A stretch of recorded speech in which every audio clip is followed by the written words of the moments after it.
जय हिंद साथियों, मैं अपने इस वीडियो में आपका पुनः स्वागत करता हूं। आज हम लोग दोस्तों बात करने वाले हैं विद्युत मोटर क्या होता है, इलेक्ट्रिक मोटर किसे कहते हैं।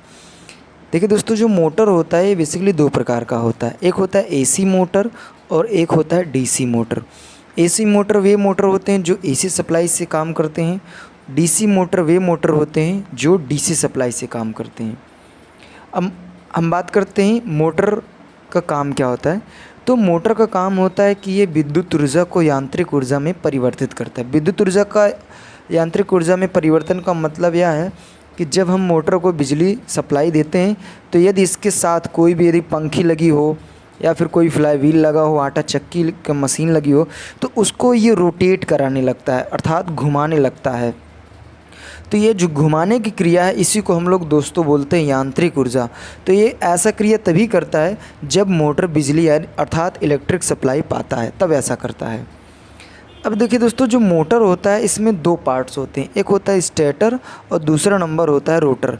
स्टेटर वे पार्ट होते हैं जो स्थिर अवस्था में होते हैं, जबकि रोटर वे पार्ट होते हैं जो मूवेबल अवस्था में होते हैं। जैसे मैं आपको बताऊँ तो बात करता हूँ चुंबक। चुंबक एक स्थिर अवस्था में होता है। मैग्नेट में मोटर में एक डिवाइस होता है जिसका नाम होता है ब्रश। तो ब्रश भी एक ऐसा डिवाइस है जो स्थिर अवस्था में होता है। मैग्नेट बाइंडिंग भी स्थिर अवस्था में, क्योंकि मैग्नेट पे बाइंडिंग हुई रहती है तो वो भी स्थिर अवस्था में होता है। अब अगर हम बात करते हैं रोटर की, तो रोटर में जैसे आपका आर्मेचर आता है। अगर मैं मोटर के इंटरनल कंस्ट्रक्शन में अगर देखूं तो उसमें एक आर्मेचर लगा होता है जिसकी वजह से हमारा मोटर का जो सॉफ्ट होता है वो घूमता है। तो ये रोटर में आपका आर्मेचर आ चुका है। तो मोटर का काम क्या है, ये विद्युत ऊर्जा को यांत्रिक ऊर्जा में परिवर्तित करता है। और इसमें दो पार्ट्स होते हैं, एक होता है स्टेटर, एक होता है रोटर। स्टेटर में वे पार्ट आते हैं जो स्थिर अवस्था में होते हैं और रोटर में वे पार्ट आते हैं जो गति अवस्था में होते हैं। अब हम बात करते हैं मोटर का जो सिद्धांत है वो क्या है। तो मोटर का जो सिद्धांत है दोस्तों, जो मोटर है ये घूमता है, ये फ्लेमिंग के बाएं हाथ के नियम पे अपना कार्य करता है। फ्लेमिंग ने बाएं हाथ के नियम में ये बताया कि जब किसी कुंडली को चुंबकीय क्षेत्र में रख दिया जाए तो उस कुंडली पर एक बल युग्म लगता है जिसकी वजह से वह कुंडली गति करने लगती है। अर्थात कुंडली का तात्पर्य है कि इसमें जो आर्मेचर होता है, आर्मेचर को आप मैग्नेट के बीचों बीच में रखते हैं। तो जब जो मैग्नेटिक फील्ड होता है जब नॉर्थ पोल से साउथ पोल की ओर जाता है, तो यदि मान लेता हूँ इस आर्मेचर को मैं रोटेट करना स्टार्ट कर दिया, तो ये चुंबकीय जो फ्लक्स है, चुंबकीय क्षेत्र है, इसको बार बार कट करेगा, जिसकी वजह से इसमें एक बलयुग्म लगेगा और मोटर को रोटेट कराना स्टार्ट कर देगा। तो जो हमारी मोटर होती है वो बेसिकली एंटी क्लॉकवाइज रोटेट करती है। अब हम बात करते हैं कि इसका कंस्ट्रक्शन क्या होता है। मोटर के कंस्ट्रक्शन में हम ये बात करेंगे, जैसा कि आप इमेज पहले देख लीजिए। अगर हम मोटर को बाहर से देखेंगे तो मोटर हमें कुछ इस तरह से दिखता है, लेकिन अगर इसके हम अंदर जाके देखेंगे तो अंदर का जो इंटरनली कंस्ट्रक्शन होता है कुछ इस तरह से होता है। तो यहाँ पे इसी में से हम एक छोटा सा टुकड़ा अलग से यहाँ पे आपको दिखा रहे हैं, इसमें से हम समझेंगे कि इसमें काम कैसे करता है। यानी इस मोटर के अंदर में आप देखेंगे तो इसमें क्या क्या चीज़ होता है। तो पहला नंबर होता है दोस्तों क्षेत्र चुंबक। जो क्षेत्र चुंबक होता है यह एक शक्तिशाली स्थायी चुंबक होता है।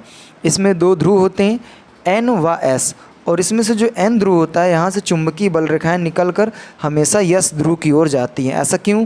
क्योंकि ये स्थायी चुंबक है, इसमें चुंबकीय गुण कभी ख़त्म नहीं होगा। दूसरा इसमें जो पार्ट है उसका नाम है आर्मेचर। ये जो आर्मेचर होता है, ये आप इमेज में देखो आर्मेचर इस तरह दिखता है, वैसे ओरिजिनल तो ये है, लेकिन यहाँ पर मैंने आपको एक एग्जाम्पल के रूप में समझाने के लिए बीच में आपको दिखाया है। तो ये जो आर्मेचर होता है ये क्षेत्र चुंबक के मध्य में स्थित होता है और इसमें कई खांचे बने होते हैं जिसमें कॉपर के तार की वाइंडिंग हुई रहती है, जैसा कि यहाँ पे इमेज में आप देख रहे हो। इस तरीके से इसमें वैसे ओरिजिनल ये है और इसका ये छोटा सा रूप इसमें हमने दिखाया है, जिसकी वजह से जब ये मोटर को सप्लाई दी जाती है तो वह घूमने लगती है। तो ये जो बाइंडिंग इसमें हुआ रहता है, इसी के वजह से जब इसे सप्लाई इसमें एंट्री करती है आर्मेचर के बाइंडिंग में, तो वो रोटेट करना स्टार्ट करती है। नेक्स्ट आता है विभक्त वलय, जिसको हम लोग स्प्लिट रिंग बोलते हैं।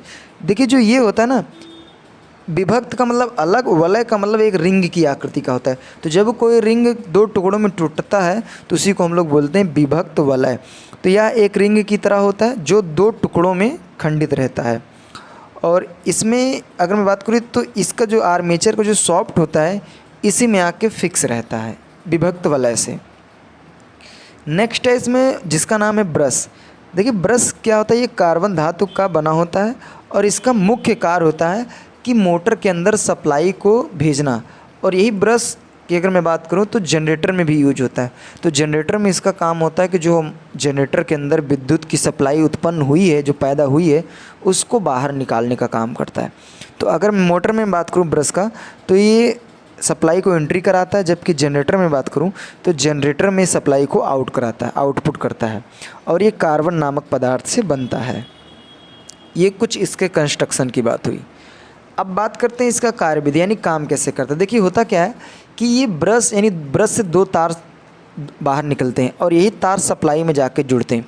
तो जब इनको मैं सप्लाई से जोड़ता हूँ तो इसमें से करंट फ्लो करती है, मतलब ब्रश से होते हुए आर्मेचर के अंदर प्रवेश करती है, जिसकी वजह से फ्लेमिंग के बाएं हाथ के नियम के अनुसार इन आर्मेचर की जो बाइंडिंगें होती उनमें बल लगना स्टार्ट होता है। तो बल लगने की वजह से ये एंटी क्लॉकवाइज दिशा में रोटेट करने लगती है।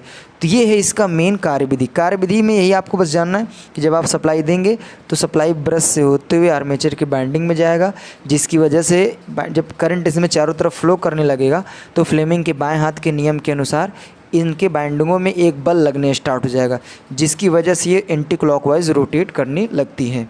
तो ये इसकी कार्यविधि है।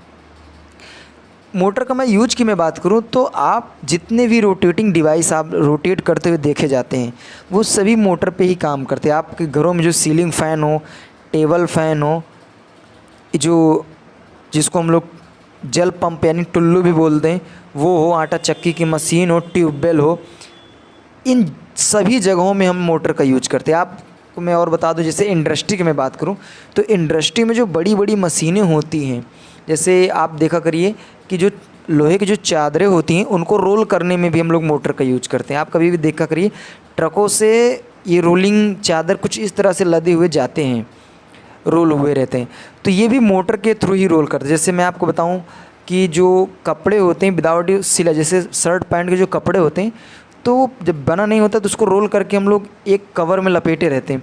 तो ये जो रोलिंग करते हैं ना वो भी मोटर का काम होता है, मोटर वो रोलिंग करता है।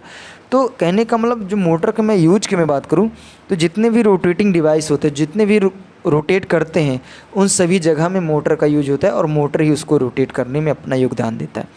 तो आपके घरों में जितने भी जो है, मैं ceiling fan, table fan, cooler, fridge और भी वॉशिंग मशीन की मैं बात करूं तो इन सभी में मोटर का यूज होता है। आप देखते होंगे वॉशिंग मशीन में जब आप कपड़ा डाल दीजिए तो मोटर के थ्रू वो चारों तरफ कपड़ा रोटेट करते करते वो धुल देता है, तो वहाँ पे भी मोटर का यूज करते हैं।